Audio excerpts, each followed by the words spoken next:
This is the CHGO Cubs Podcast. My name is Brendan.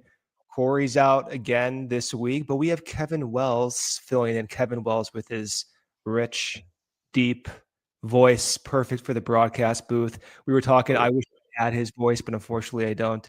Kevin, thanks for joining. La la la la la la. No, I'm kidding. Look at that. Is that what you do, those warm-ups before you come on? I need something. My voice is really raspy. I could start doing that, but honestly, radio is not as glorious as you think. You kind of just show up really early in the morning, have a couple of cups of coffee, and you're on the air, and you're just going for it. So hey, I'm fine with that. I like having my morning cup of coffee. I get up early enough. I think I might be a little raspy sometimes. The first couple hours are a little bit like, and then you get back into it. But that's just my default. And when Corey's not here, like I have to talk more. I did the show last week for 60 minutes just by myself. I legitimately lost my voice. I think I have some vocal cord issues, but such is life. I thought you did a really good job. I watched. I caught about the second half of the show when you were talking about Mariners pitchers and potential trade opportunities, and I thought that there was some really good stuff in there. I thought you did great. Carried the show by yourself. That's hard to do. That's not easy. A lot of experience doing this. 10+ years doing this. But to your point, we have a lot of trade discussion today. So the bulk of this episode is going to be Kevin and I talking about the latest week's rumors. Granted, this is the worst time of the year for baseball news. So these rumors aren't really hot. It's just that Jeff Passan reported that Nico Hoerner and Cody Bellinger could be available from the Cubs this offseason. That's basically it. So the bulk of this episode will be Kevin and I talking about the logic of trading Cody or Nico or other guys, which of those two or maybe some other folks on this roster are most likely to be traded, and just give some general thoughts and see where it goes. Kevin, my first reaction when I saw Jeff talk about this was, one, the Nico connection has been kind of percolating through the fan base for a couple of weeks now, so that wasn't necessarily surprising. But with Cody Bellinger opting back in and seeing his name come up in trade rumors, I thought that was kind of interesting. Again, even though it's still so early in the offseason, you don't know how hot or realistic that is for the Cubs front office and their focus. The Cody Bellinger thing, I don't know if he's going to get traded. I don't think any of us do, right? Like, he's one of their better players, but I think the reason he's being mentioned now is because the Cubs have their center fielder of the future. Can Cody play a good right field? Yeah, and he did. He did last year. Mike Tauchman, right? Yeah. They have their first baseman of the future. I think Cody Bellinger is a better player than both of those guys right now. That's no offense to either one of them, but I think the Cubs, in terms of maximizing your everyday nine, does it make sense to trade a guy like Cody Bellinger to maybe try to get a little bit more power in your lineup, maybe try to maximize your split at first base a little bit more? I think that's the reason his name was brought up. And if Passan's bringing it up, that means Bellinger's name was floated around at the GM meetings. And that makes sense. It's a Boras client. Boras was there, gave his annual speech to all the media and talked to all of the major GMs who were there for all ball clubs. So the Bellinger thing is, while I know it's jarring because he's, a big name player, the Cubs don't have a lot of big name players, but former MVP. And it's like, wow, they would consider trading a guy like that. I think they absolutely would, because, 1 year left on the deal this year, and then the option next year. It's a contract that's not going to cripple a smaller market team, maybe a team like Seattle. I know they're looking to upgrade infield, so I think that's why they're interested in Nico, and we'll get to that. But it's a contract that pretty much every team in baseball can take on, and it's a player that every team in baseball pretty much wants to have, the Cubs included. So if they don't trade Bellinger, I'm fine with it. He's depth personified at two premium positions. One premium position. The other one, right field, it's what you can find guys to play that spot. But I think for the Cubs, it makes sense. Trading Bellinger does make sense to me. It computes in my head, so I could see it happening. I think most of the guys we're going to discuss make sense from a trade perspective. You can make a rational argument for Nico, Bellinger, Paredes, Bush, and so on, right? Especially since half the team is kind of locked up either by long-term contracts, whether it be Dansby's long-term contract or Happ and say has no trade clause. So you have limited room to trade from your current roster to begin with. The Bellinger discussion, the pushback from folks who want to keep Bellinger is that, well, PCA still young, might go through some growing pains like he did last year, and to have that center depth is valuable. The second pushback would be Seiya Suzuki's defense was uninspiring at many points last season. So having Bellinger not only play center field, but presumably start in right field with Seiya DHing gives the Cubs potentially, 4 or 5 Gold Glovers in the field with Ian Happ and, quite frankly, maybe the entire outfield. Ian Happ in left field, PCA in center, and Cody Bellinger in right field. You may have the best defensive outfield on paper by far going into next year with a middle infield Gold Glove duo as well. And then the third pushback would be, to your point, it's minimal risk because it's a 2-year commitment at most for $27 million. So from the Cubs' perspective, yes, they want to increase their ceiling and get as many wins as possible, but at the same time, they've been very conscientious about elevating their floor. So if Bellinger does stay, there's a lot of reason to be happy about him staying, even though he may not be that, and we know he's not, that MVP caliber bat, and we may not even expect his offense to repeat from 2023. But because of the PCA development and having that depth, and because of the outfield proficiency in right field, and then you have even his ability to play first base if Bush in his sophomore year has to go through growing pains. He offers the Cubs enormous flexibility for the same reason he was initially brought back last year.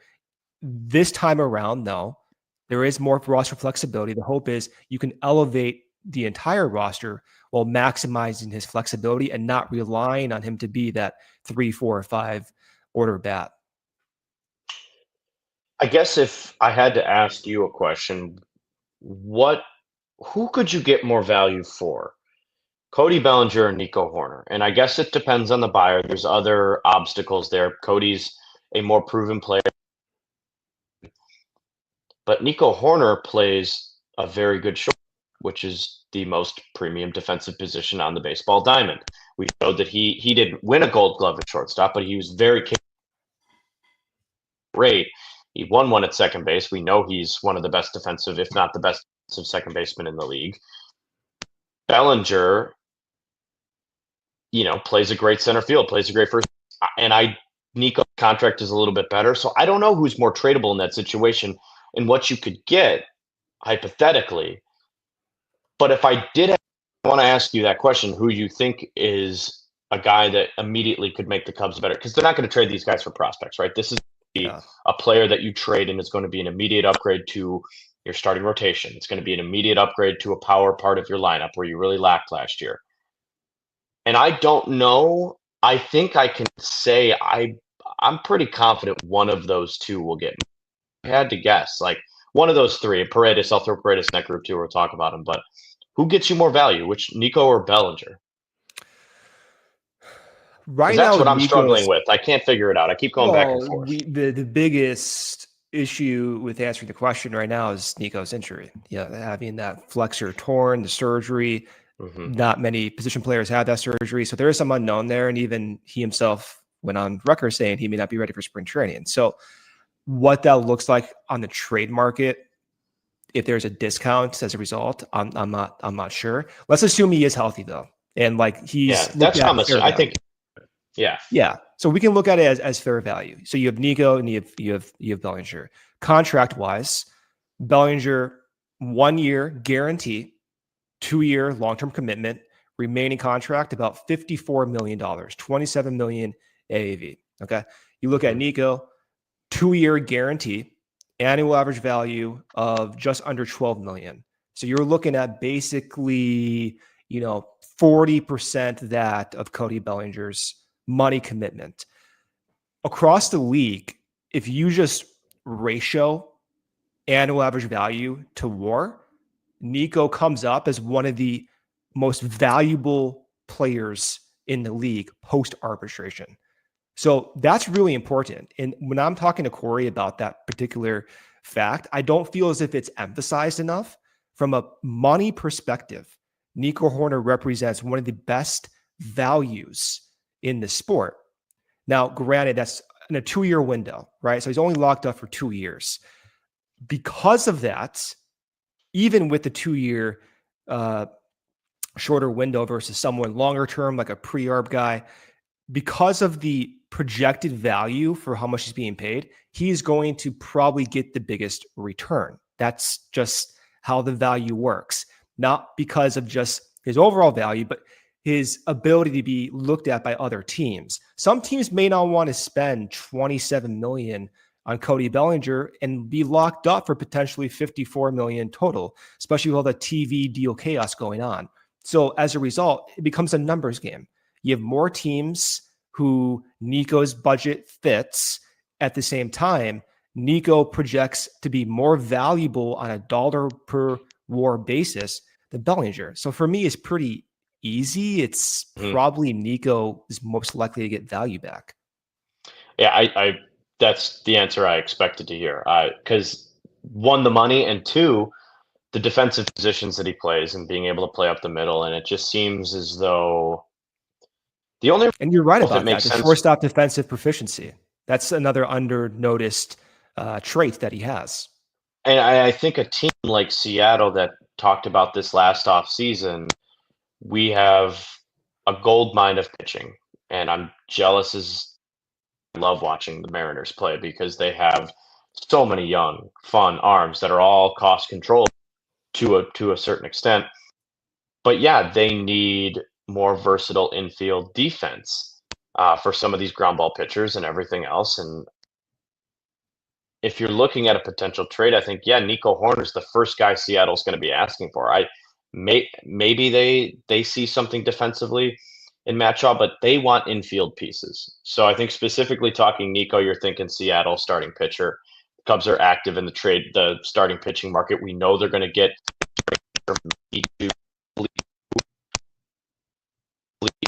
starting pitcher.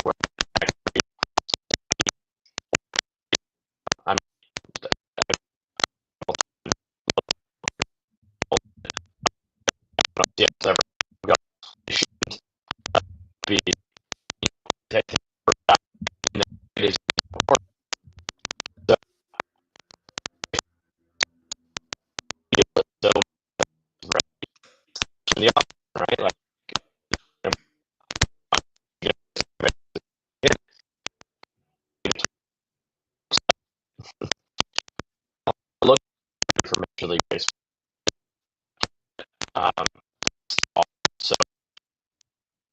it's so many unknowns. I think I can. The only for sure thing I can say on this conversation is I do believe one of those two guys will get traded this offseason, just to give you flexibility to change things up. Yeah.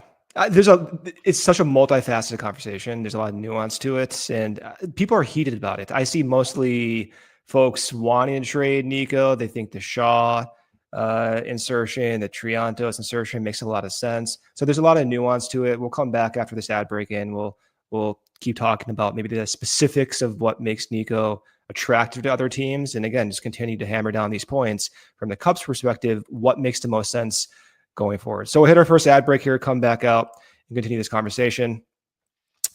First break here is from CHSN. We are sponsored by Chicago Sports Network, the new home of the Blackhawks, Bulls, and White Sox games. CHSN will broadcast more than 300 live games per year across the Blackhawks, Bulls, and White Sox, and will feature a full lineup of original Chicago-focused sports content. They're also Chicago-based, Chicago-built, and Chicago to the core, and they're bringing it to every corner of Chicago across our 77 neighborhoods and beyond. At CHSN, Chicago comes first, so visit chsn.com for more info on how to watch Bulls, Hawks, and Sox games all season long. Second, break from Chevy with the Black Friday sales event going on all month long at Ray Chevrolet. You can score doorbuster deals on your next vehicle without the door busting stress. Head in today to shop their huge selection of new Chevy models with special Black Friday prices. Right now, take $3,250 up to $1,300 off MSRP on most new Chevy models, or shop over 125 of their vehicles priced under $20,000. As one of the top selling Chevy dealers in the Midwest, you'll always be able to shop one of Chicagoland's largest Chevy inventories. Visit our partner this November at their location at Route 12 in Fox Lake or at raychevrolet.com. And if you've heard of Ray Chevrolet, then you've heard of Ray's Price Promise. They're guaranteed to make your next vehicle more affordable than ever with no price changing, no add-ons, and no hidden fees ever. That means the incredible prices we're talking about right now, you can expect to see them the very same day when you shop Ray Chevy in store or online. So shop the Black Friday sales event all month long by visiting Ray Chevrolet in Fox Lake or raychevrolet.com. They've been serving the community since 1963. Together, let's drive. All right. Our faces swapped as I was doing the ad read here. So made it back in. I like it. I like it. So it's a really difficult conversation to have because Nico's been one of the more valuable guys on this team, a fan favorite. I like Nico Hoerner, but I feel as if sometimes it's not this binary decision we have to talk about. Should we trade Nico? Should we trade Cody Bellinger? Should we, pick one or the other? There's value on this team. So even though they were both brought up, Nico and Cody Bellinger, there's still situations where you can find themselves talking to other teams about Isaac Paredes. And you mentioned the first base of the future. We can talk about him too with Michael Busch. He had a great season, but they have flexibility. And the biggest point of emphasis for me this year is that Kevin went away, so we'll continue. Okay, we're back. So it's not this binary decision of Nico versus Bellinger. We have Paredes, we have Michael Busch, and I think the difference between this year and last offseason is that the corners have some projected value. Last season, you went into the year not knowing, okay, who's going to be your first baseman? Who's going to be your third baseman? We have Christopher Morel. We have Nick Madrigal. At first base, if PCA comes up, you can put Cody Bellinger there. But the first base slot was never a guarantee for anyone entering this year. For opening day this season, those are the two guys. They project to have value. At minimum, they project to be at least better than replacement level. Both those guys were above 2 WAR last year. And from Busch's perspective, has to be pretty happy about his performance. There's situations that the Cubs can find themselves in where it's not just trading Cody Bellinger or Nico Hoerner. Maybe it's all the above and be more creative and ambitious. I tend to agree. And I think with the Isaac Paredes thing, that's a position I look to upgrade because of the contract and because he can be a good player in certain ballparks. And he is a upgrade for the Cubs already. I think we go into next season more confident in the third base position, right? You don't have to worry about putting a guy who's clearly not a third baseman, starting most of your games in April and May and providing absolutely no offensive output. So, I think the Isaac Paredes thing, the trade is definitely an option. Again, I just don't know. I can't project value. I don't know what GMs are looking at. A team like the Rays, small market teams, it was an interesting move by them to trade a guy like Paredes who's on a relatively, team friendly deal. So Paredes is the one that I don't see a lot of offensive upside with. And I don't know if you can find a team that is super over the moon about him where you can get some significant players back in a deal. He's just my least favorite of the three that we've talked about tonight. So for me personally, I wouldn't mind watching him get moved and trying out going out and trying to get another third baseman, or because I don't think trying Matt Shaw there as your opening day third baseman is a smart organizational move. I think that you would have other resources to fill that spot more confidently, and then maybe kind of bring Shaw along a little bit, because he's shown for Team USA that he can play third base. So I think he wouldn't be my opening day starting third baseman choice. Organizationally, that doesn't seem to make a lot of sense to me, especially if you're the Cubs and you have the money to go out and get, a relatively good third baseman. But yeah, it seems like Paredes is the guy that I'm the least excited about. His offensive output for me can he get back to all-star level? Absolutely, yeah. And I think he's way better than what he showed when he came to the Cubs. But the defense and some of the things that I saw, the prerequisites, I just didn't. When you see you played baseball, when you see a ball player who you hate him. I get it. You hate the guy. I just don't love him. I don't.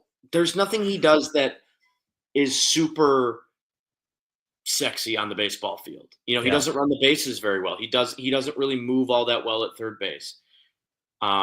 I like all around baseball players. That's why I really like Nico and I really like Cody Bellinger. I really like guys like Seiya Suzuki. I know he's not a great defender, but he projects in different ways. Paredes kind of does a lot of things. So I don't know what you get back in a trade for him, because GMs are saying the same thing I'm saying probably. And, he was an all-star. He has that capability.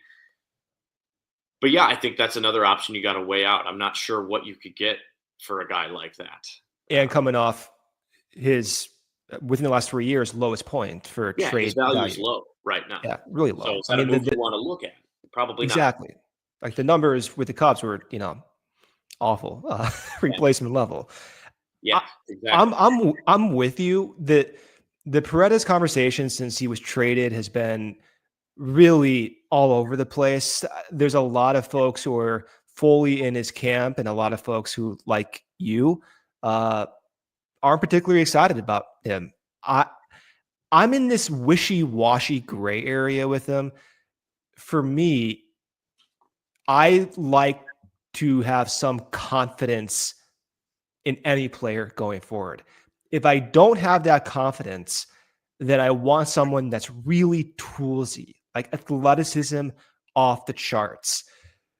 With Paredes, the projections look relatively stable. So on a year-to-year basis, 2.5 to 3.5 WAR, under contract through 2027, 3 more seasons. Right now, he's probably going to be making an arbitration, 7-8 million, escalates maybe to 12 to 15 and so on. So it's cheap. It's not inexpensive, but it is relatively cheap. But the reason that his projections are better than league average is because of his good contact rate and his okay power. So that's a plus. Don't get me wrong. Having, a plus 80% contact rate with some decent power is a huge advantage. For me, though, there's a cloud under that projection. The method he uses to go about that production is unlike what we see from most guys. He has one of the slowest swings in baseball, one of the longest swings in baseball, and the most pull-happy profile in baseball. So those projections I'm talking about, they look at the surface numbers, right? The contact, et cetera, et cetera. Typically, those guys who have the high contact, high power, they do not have the extreme under the hood numbers like Paredes. So that's where the shakiness comes from, right?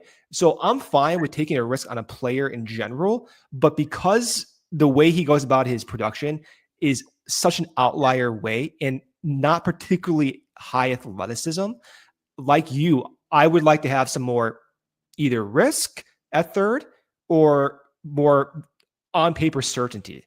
So I think there are teams who would want to trade for Paredes. I think because of the 3 years of team control, all the reasons I just said, he's been a good producer, projects to be well. Some team may fit that profile for him. From the Cubs' perspective, he could fit that profile too with other trades. But I do feel as if his name should be equally weighted in all of our discussions about who the Cubs should trade. And I'll be honest, if I'm looking for someone to trade from the entire group, he's number one on my list. I think his ability to get back some value and having, if you want to risk it with Shaw third base or with Triantos at third base, not to start the year, you have to have some type of, first time starter or backup net. Yeah. I think that does make some sense. Yeah, I totally agree. And I get on Ryan's nerves all the time about this because I was like this about PCA this last offseason. What does Ryan say? Well, I'm specifically talking about Matt Shaw and playing third base and being on the major league roster. I've said for a couple of weeks now, maybe more like month, 2 months, that Matt Shaw is ready to play in Major League Baseball. He's ready. He can come up and automatically be better production, better than replacement level production. He has that ability. And then Ryan responds as he goes, "Oh, I'm not sure yet. I'm not sure. We don't know that. We don't know that." I don't know, man. I looked at PCA last year and said the same thing, and they left him in the minor leagues, and he was hitting 450-foot tanks in the minor leagues for 2 months. He came up and had an offensive struggle, but you could have gotten that offensive struggle out of the way early. Yeah. And then you could have had it when you had that stretch run where nobody was scoring, and you have a guy like PCA giving you extra bases, stealing you outs when you were in these one-run games. I feel that way about Matt Shaw and the aggression. So I do want to see him on the big league roster on opening day. I don't think I'm going to get my wish, but I think he's ready for that moment. I still think you need a bridge there. And I'm not sure. Yeah, Paredes is – that third base position seems to be the position that I would like to see Matt Shaw play, just because I think Nico Hoerner's value and ability to be a backup shortstop and Gold Glove level. And if it truly was an injury hindering his bat last year, we know how good of a bat he has. We've seen it, almost a 5-WAR player 2 years ago. So for me, the third base position is you try to garner Matt Shaw in there, but you got to find a different bridge. Is Paredes that bridge? I mean, it could be, I don't hate it. There's so many intangibles with Paredes that I just don't like. The long swing, the loopy swing, not being able to run the bases very fast, doesn't have great feet at third base. There's just some little things that I watch and I'm just like, it's good. Like, it's serviceable. It's above, it's above what they had. It's light years better than Nick Madrigal and Miles Mastrobuoni. But I don't love it. I just don't feel great about it. Right. I feel as though I want more certainty. I love the way you phrase that. I want more certainty in where the Cubs need things right now. If they had a lineup that was more structured to a guy like Paredes' profile, where he didn't have to come in and, be on base all the time and be a run producer, which is kind of what he is in this lineup, I think he suits the team a lot better. But unfortunately, yes, with the contracts and where things stand and the roster construction right now, he would be the first guy I would move as well. All right, let's do this second ad break here. I want to come back and talk about PCA and elevate your point about a bridge. I think that's a really important point in how we can make the next bridge for the current outfield and infield group. So we'll take our ad break here, come back and continue the conversation. First ad break here is from Family Farms. Love Family Farms. Their culinary journey is woven with passion, dedication, and a commitment to crafting the finest bacon-wrapped chicken, which is a timeless delicacy that has tantalized taste buds since 1974. You can join them on this flavorful adventure where every bite tells a story of tradition, quality, and the enduring spirit of Family Farms. The tradition continues. Now you can find Family Farms bacon-wrapped chicken even easier. Look for them in the meat department at your local Woodman's, Mariano's, or Burkett's. Craving a taste of home without leaving yours? You can check out baconwrappedchicken.com or click on the link for their Amazon store, which also includes the legendary Rocky Rococo's Italian sausage, and to find out when their new amazing Cajun Nation flavors will become available with an authentic Louisiana bite. Experience a flavor that's become a family favorite for generations. Visit your nearest Woodman's, Mariano's, Burkett's, or on Amazon, baconwrappedchicken.com. It is the off season. Doesn't stop us from drinking Blue Moon, thinking about the baseball season. You guys know beer and baseball goes together. No beer goes better than the one that was literally born in a ballpark. So even though it's getting a little bit colder, it's getting darker earlier, which I hate. Every time I open up Blue Moon, I see that orange. I think of warm June, July days, Wrigley Field sun, PCA roaming around center field, making plays. Nico, Dansby turning up a place. Blue Moon reminds me of that. Why strike out with the same old beer when you can get something one of a kind? A beer this good only comes around once in a blue moon. Bring the ballpark to you with Blue Moon Belgian style wheat ale. It's one of a kind every time. Get Blue Moon delivered by visiting get.bluemoonbeer.com/CHGO to see your delivery options. That's get.bluemoonbeer.com/CHGO. Blue Moon, made brighter. Celebrate responsibly. Blue Moon Brewing Company, Golden, Colorado. The bridge discussion. Did you want to say something? I kind of cut you off over there. I was going to say I had 2 Blue Moons at dinner tonight. No lie. That is not even me trying to put on for the client. They were good. Did it remind you of a summer day at Wrigley Field? Or yeah.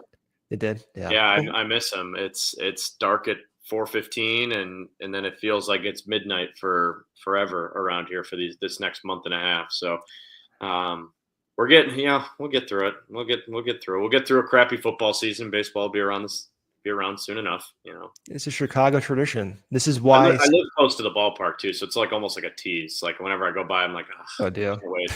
Yeah. Well, when the Bears are starting to, continue to play poorly, you can just go see Wrigley and get reminded that you're not spending money on the Cubs either, So you got that going for you. Beautiful time to be a Chicago sports fan. The bridge discussion. So this is a really important point that you brought up. The discussion about when it's time to call up a prospect, I believe, is really interesting. And you said PCA was ready last year. PCA should have been up, hitting 450-foot tanks, pissing off the entire team in the process. And similarly, you want Matt Shaw to get an opening day gig, get some playing time. The idea that they're ready or not ready, to be transparent, I don't care. And this is a conversation I've had with other folks, prospects, folks, and I'm like I'm extreme on this end. My thinking, and for those who've listened, this might be redundant, but my thinking is development at the big league level is the best form of development. So we look at PCA. His development, I've talked about this several times, but his development was not expected by the front office nor the big league coaching staff. This is what I mean by that. It's called up in May after Bellinger ran to the bricks, broke his rib. PCA is up the next day. Craig Counsell says, very straightforward, as he always is. He's called up for defense, not because he deserved it. Oh, okay. So PCA gets called up. All of a sudden, he makes more contact at the big league level than at AAA. How does one explain that when he's facing big league pitching and he's making more contact against those than pitching at AAA? You're crying over there. You got contact in your eye. Something in my eye. Yeah. Sorry. I'm listening. Emotional. PCA's making you emotional. Man. I love watching him play ball. It does make me emotional. But when he started to make more contact, that was an adjustment sign. Okay. Mm-hmm. That was not to be expected. But that environment prompted that change. Sent back down, right? 10 days later, gets called back up, struggles, has to go through another adjustment phase. The next adjustment phase was in the form of adopting a leg kick, right? Failure number 1 was September 2022. Failure number 2 was his second call up in 2024. I got my years wrong. But it's the exposure to MLB talent that prompts changes, okay? That's really important. The MLB environment cannot be replicated anywhere else. Your brain is legitimately primed for adjustments. Your system is primed to lock in the highest stressful situations and to sustain those changes. And we talk about the human element. We talk about numbers ruining the game. I'm a numbers guy, but I push back on the whole number side, maybe more than most numbers guy. We need to value the human element and how the brain changes in those situations. The way to do that is you it's a numbers game, increase the exposure, make sure they can adjust fast, develop really, really fast, and have a bridge in place when they do fail. Not if they fail, but when they do fail. And the Cubs, whether it was planned or not, Mike Tauchman was one of their best hitters as PCA was developing. So they could afford for him to go down, come up, and they never lost a beat from their center field value all season long. So likewise, if it's Paredes, fine at third base for a bridge to Shaw, Triantos, or whomever. But if it's not Paredes, you still need that bridge. But regardless of who's at third base, I need Matt Shaw to fail as fast as possible. That's the way I phrase it. I want him to be good. It's not possible unless he's a crazy outlier type prospect we've seen. He is going to struggle. So let's make him struggle fast in a way that's not damaging for the Cubs big league team and get him to his optimal self. That way, by the end of 2025, we're not talking about, okay, well, we got 40-man implications. I don't want to call this guy up. Everything becomes more obvious. And I feel as if over the past few years, everything's been so risk averse is appropriate, and I will call it slow. It's been devaluing how guys are developing in modern baseball. And one last 10-second point, I'll throw it back to you. Porter Hodge is the perfect example of this. Porter Hodge walked 7 guys per 9 innings in AAA, called up, walk rate by 3. He was asked, so why is your walk rate down? This is by one of our good friends, Kyle from the Setup Man. He says, a switch flipped once it got to the big league level. It's the emotional inputs. It's the high stress environment. It clicks for some guys. It breaks other guys. Guys adapt faster. That needs to be leveraged more. And the Cubs, I feel as if, have not leveraged that to their full capacity. Why do you think they haven't? Because I everything you just said right there, everything to a T is exactly how I view my baseball fandom and how I view and how I look at teams, how I cover teams is exactly what you just said right there. Because there is no change for putting a guy in AAA and saying, oh, well, he needs playing time and we want him to play every day. I get that. But with all due respect, you were playing Nick Madrigal every other day. Why? Why? We knew that these guys have higher ceilings. Look at Jackson Holliday. He's the latest example I can think of right now in Major League Baseball. Yeah. Came up, absolutely sucked. Yep. Sent him back down. Yep. Came up and crushed it. Hit home runs in the postseason for the Orioles. I know they were out in the first round, but they're going to be back. I think that Orioles core is going to win a World Series at some point. I don't know when it'll be, but it depends on what they do with this offseason. But that's the point you're making. Why are we waiting so long?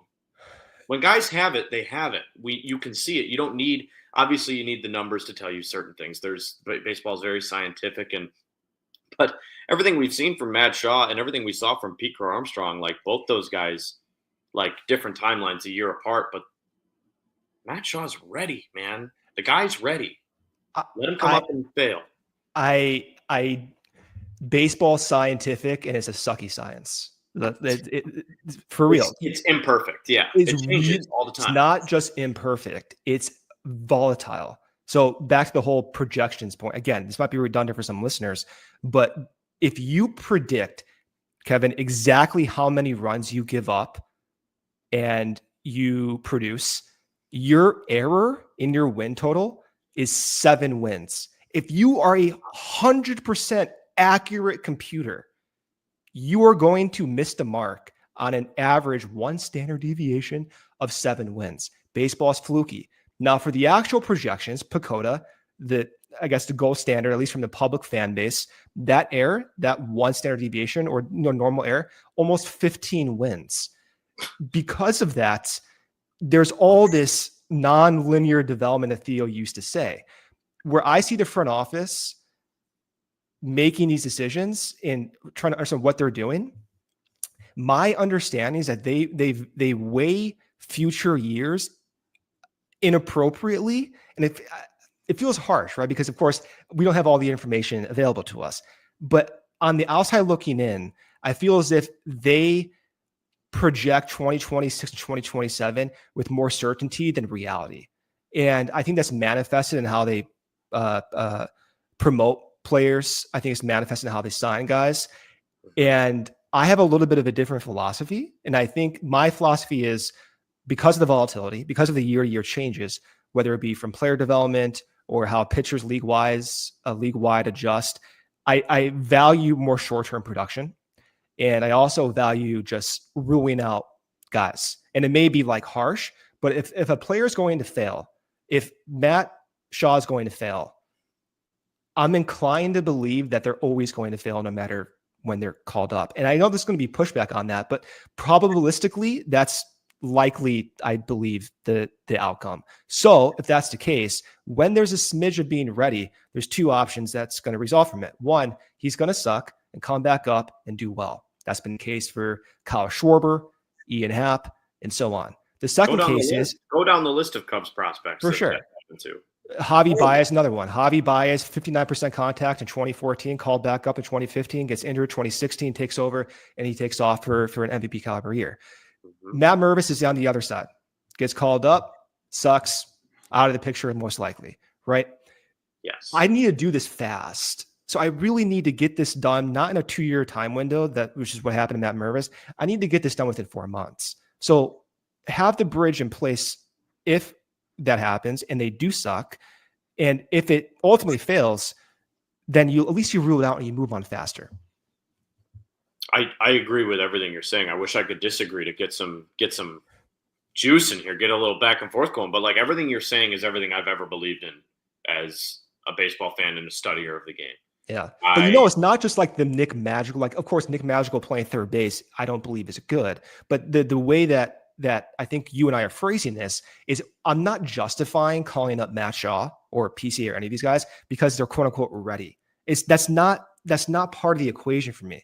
I justify calling them up. That way, by July, they can be good. Not by April, but July. Ready, even if they weren't ready, because I think Matt Shaw is ready. I feel very good about that.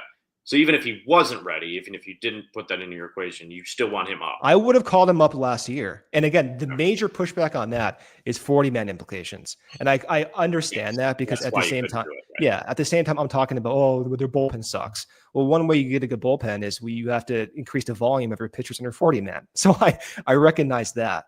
Right. That being said, you know which teams are the best at doing this? One of the best teams is up north in your division, Milwaukee Brewers. You have to find a way to balance all this, where you balance promoting guys aggressively, Jackson Chourio, for example, and you also balance having a stable bullpen with many options. And that's been the fringe reason why the Cubs are not as good as Milwaukee for the past 3-4 years. And it's possibly why this time next year, there may be a new front office if it doesn't work out. You have to find a way to maximize on the margins like this and get the best of everything. It's never a push-pull. It should be pull for everything. You should try to do everything optimally and at least have this aggression with viable bridges in the process. And now that Craig Counsell's been here a year and he's kind of gotten his hands and he's been able to got his hands on the minor league system and see how many good and promising AAA prospects the Cubs have, top 100 guys, I am very curious to see if he kind of starts to do exactly that, starts to push everything in, starts to pull, and starts to say, hey, let's try this. Hey, let's try this. Hey, let's try this.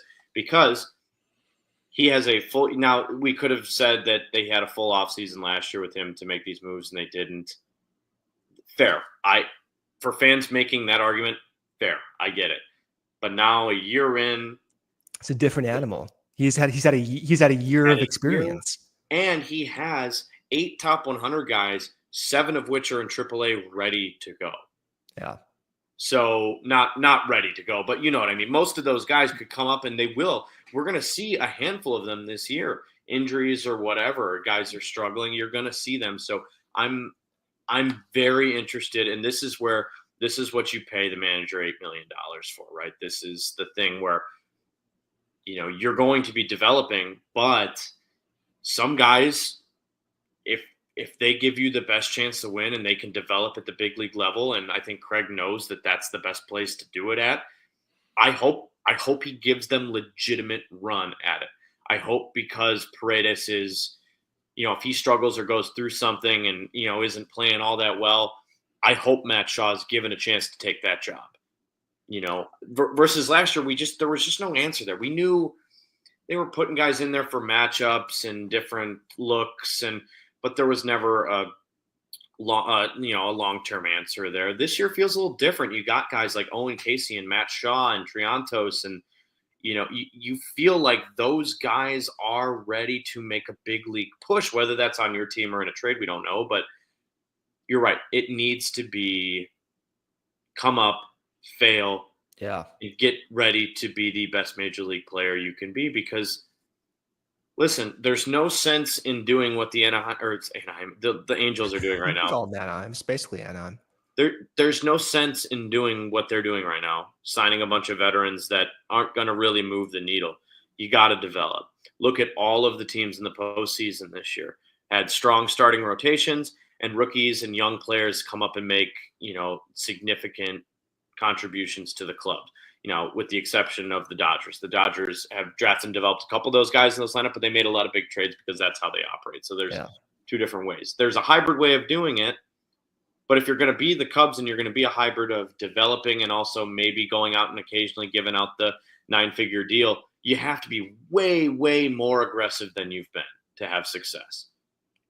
It's the standard in today's game where young guys come up and they're not successful right away. We saw it with Jackson Holiday.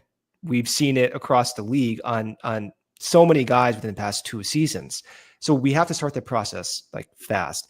And specifically on the numbers side of baseball, it's, for me, really important to remind myself again how volatile it is, and also important to remind myself how guys can adjust unpredictably no matter who's coaching. So we talk about Craig Counsell. They just hired Quentin Berry. They're going to have a new first base coach, a whole new infrastructure perhaps. As encouraging as that might be, coaches sometimes can't have an influence by just the natural brain changing. So when you're at the plate, 40,000 people at Wrigley Field, you're facing the Brewers. It's a division game. It is the primed environment for your brain to change, to be plastic. And so the pushback to us, which will happen, I guarantee it, is daily at-bats is more valuable in AAA. Right. Every single day. That's the pushback to us. They've said that a lot. That's the pushback. That's their philosophy. That's their philosophy. My pushback to that pushback is that is not priming the brain for adapting. It's not locking in new changes at all. It's lowering the change threshold. So having at-bats, let's say in 2 games a week, let's say you have 8 at-bats per week. I will take those 8 at-bats versus 24 at-bats in AAA every single time. Every single time. I would take the clubhouse environment. I would take the in-between games with coaches, all of that over 24 plate appearances at AAA. Not to start. I'm not saying, hey, promote everyone from single A to the big leagues or double A straight to the big leagues. Not saying that's a start, but once you get a little bit of a cup of coffee in AAA, it's time to be exposed. You're ready. Let's get the brain moving. Let's adapt and get going. And again, PCA, coaches didn't predict that. No one predicted that. All the gradual changes of development, we can almost thank Cody Bellinger for breaking his rib, because had he not, I'm unsure that we would feel as confident about PCA going into this year. I mean that genuinely. I'm not just trying to be facetious. I know you do. Because it was really important for him to have that little success, come back up and fail right away, and then adopt that leg kick and that hand depth change, right? So this is my concern.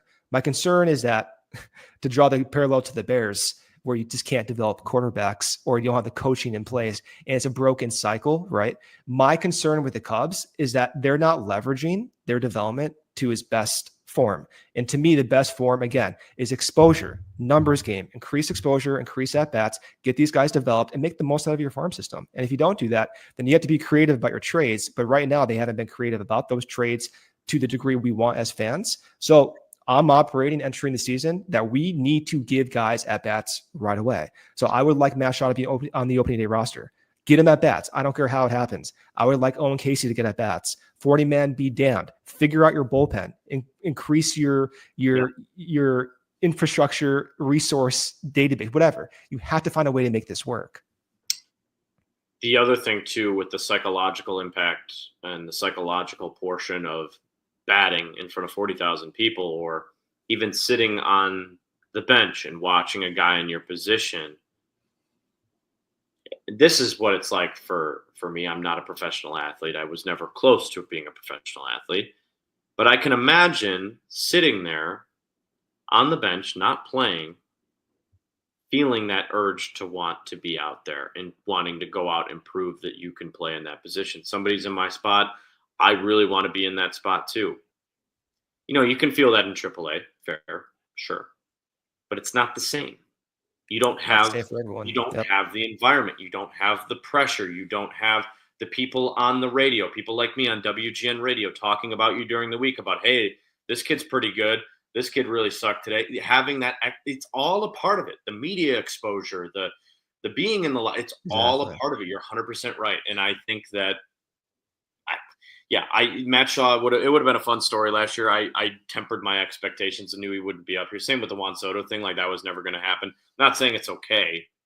But almost went a whole show without mentioning Juan Soto. Credit to me. Look at that. But you temper your expectations and you're okay with it because Jed has made good decisions before and Council's made good decisions before about certain guys. But they have, yeah.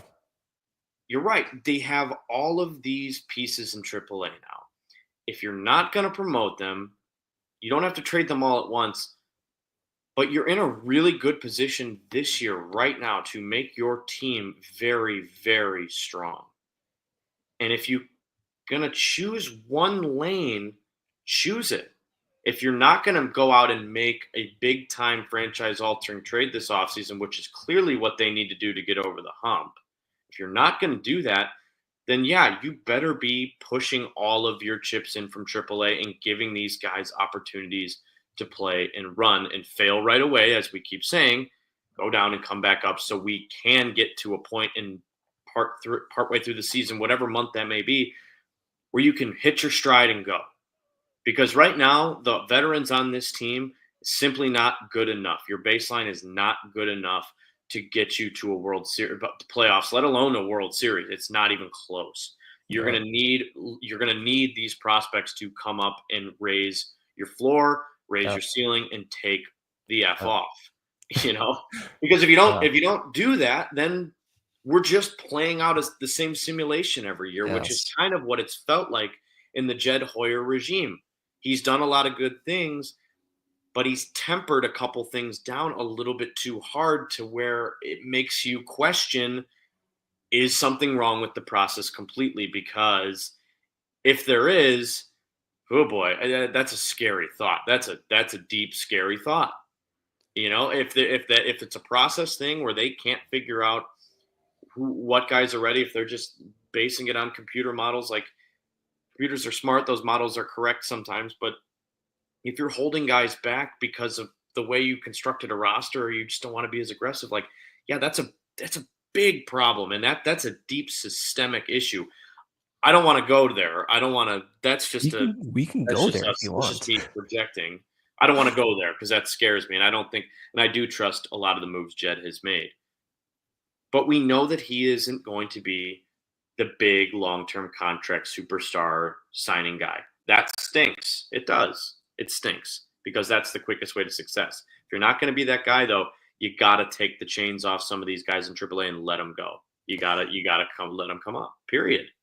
Yeah. The process, by the way, hasn't worked. We're in year 5, and right now on paper, we're 83 to 84 wins projected. No front office expects in 5 years we're going to be in the mid 80s. So the process hasn't worked. Right. And you have to be transparent about that. That's being manifested in them overturning their scouting infrastructure right now, where they're now having guys and scouts go to ballparks. it's all video form now. So it hasn't worked. We can acknowledge that, while also acknowledging that some of the deals have worked out. But again, the comparison is not Jed versus the average team. The comparison is Jed versus Milwaukee, Jed versus Philly, and the big market teams. And that's the standard we talk about. So even though we like the Bush deal, we understand the Paredes deal, we like Shota's deal, Seiya's deal, the trade for PCA, all of that has been great. But the question is it enough? And so far, it has not been enough. Now, we'll find out if the bulk process, not just some of the slivers over the past few years, but the bulk process will work this year. And the way it works is we elevate that ceiling and that floor by promotions and those guys developing and producing fast, or you trade them for other guys in different organizations and you bring in value that way. We're going to get our answer either way. We will know by this time next year if Jed's the right front office executive to lead this entire organization. We will know that. But to have the confidence that we can predict or project either way, they haven't deserved that. And again, it's not to be harsh, but we're in year 5 and that's where it's at. Doesn't mean I don't see it not happening. I am optimistic. I'm a fan. Of course, I'm going to be optimistic about it, but we will need to see it work out this year. And I would like to have a little bit of a cutting edge feeling. And for me, I've always thought the aggressive promotion strategy was one way to do this. And I haven't really seen it play out as much as I would like. And again, I get a lot of pushback on this and I understand it. That's why I'm hoping the council factor kicks in here. He laid it out on the table. He set the standard in his season-ending press conference. We're around here to be a 90-win team. He said it. He set the standard. To be a 90-win team, to add 7 wins to your roster, that means significant improvements. And that's not even enough for me. I don't want to be 90 wins. That's still too much air. I need to be 95. I need to be the way I fan about this is I'm so paranoid, Kevin, that I'm worried that we're going to have 2-3 injuries. And it's going to take my mental health in the season. So the best way to prevent that from happening is 95 plus wins. So if you're going to go into the season as a 90-win team, great. I'll be happy about it. But I need to be better because you're 1 or 2 injuries away from completely ruining the next 4 months of your life. And all of that is valid for sure.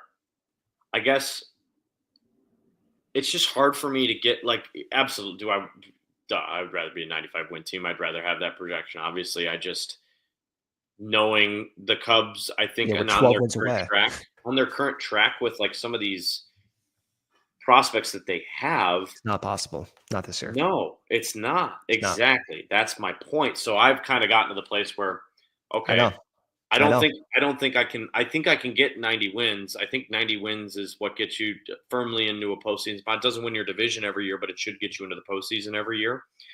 And for that, I'm okay with a 90-win ball club. But you're right. It does. What was the thing you said about projections earlier, right? It's a 7-way swing or a 15-game swing. I mean, it really can change on a matter of time, and I guess that's the beauty and the stress of the game. I did want to get to one thing about they released the MLB for all first and second teams tonight. Yeah. Guess how many players from the National League Central are on those 2 teams? You get 1 through 9, and then you get 5 starting pitchers and 2 relief pitchers. This is across both leagues. So you get 7 pitchers and then every position player plus a DH. How many NL Central players are on that list? I mean, from the Cubs, I would probably say no one, right? That'd be probably accurate. Shota made it. Shota made it? Good for Shota. Shota's on the second He team. deserves it. Yes. Ian Happ left field. Ian Happ did not make it. No, I don't know. Seiya, does he that right field DH? No. Shota he was should the make only it. Cub. Shota was the only Cub. William Contreras for the Brewers and Ryan Helsley for the Cardinals. That's it. Oh, Paul Skeens too. Excuse me. So 4. Okay, so 4 players from the NL Central. 4 out of, what is that? 1, 2, 3, 4, 5, 6.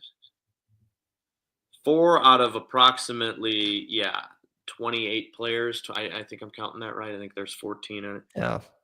That, and with the Cardinals taking a step back, and with the Brewers losing their best player this offseason in Willy Adames, potentially, unless they do choose to pay him. I don't think they will. You never know. They could, if, he said he's open to playing a different position, whatever, but he's going to get close to $200 million from some team, and I think the team's going to pay up for him. We said it last year, but now is even more of the time. It's even more of the time to push your chips in, make a big franchise-altering trade this offseason. We know there's going to be trades. I know the Cubs, I will put my life savings, they're going to make trades. But you need to make a franchise-altering trade. You need to get a big star pitcher in here, front of the rotation. I'm talking better than Justin Steele. Justin Steele's great. He's awesome. He's a bulldog. Love watching him. You need to get a guy better than that. You need to start competing with the Phillies and their three-headed monster rotation.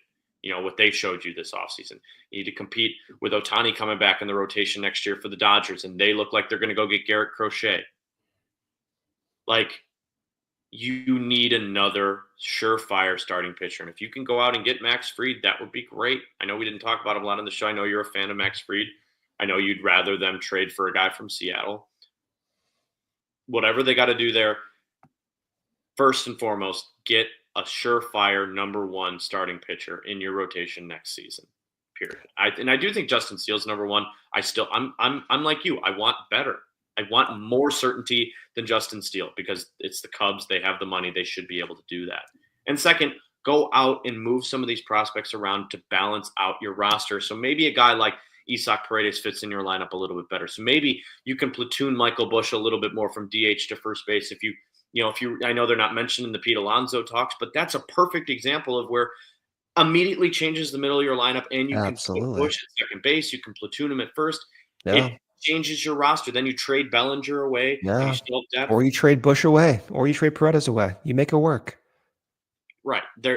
That's the one thing. We're not sitting here like the White Sox right now where they just don't have really any moves to make. The Cubs have all of the options in the world and all the potential this offseason to change and make their roster very strong in 2025. And my challenge to Jed Hoyer is, yes, I know you want a prolonged good team, but you haven't had a good team, period. So make 2025 good. And you can't, don't worry about 20. I know you got to look at the finances and the 40-man and things like that, and all of that. And that makes sense. Being a smart GM, Jed is very intricate and smart when it comes to those things. But you have a lot of guys under contract for a few more years. Go out and make the 2025 Cubs good because you can. You have so many different avenues to do that. And you should exercise all of them at once in the next month. I hope it happens. I would also not be surprised if we're talking next opening day and not much has changed. And this is the situation we find ourselves in. We're trying to see if we can. If we're sitting here with the same 9 starters in the field next year and a rotation that just added one starting pitcher and a makeshift bullpen, it's possible.